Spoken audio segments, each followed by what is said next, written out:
Hi everyone, welcome back.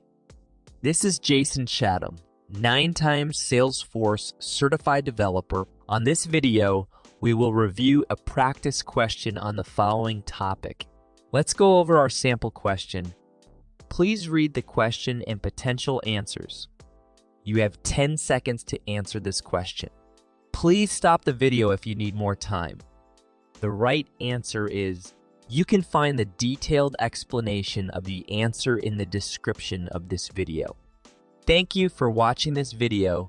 Please don't forget to subscribe to our channel and hit the notification icon for us to let you know when the next practice test question is ready.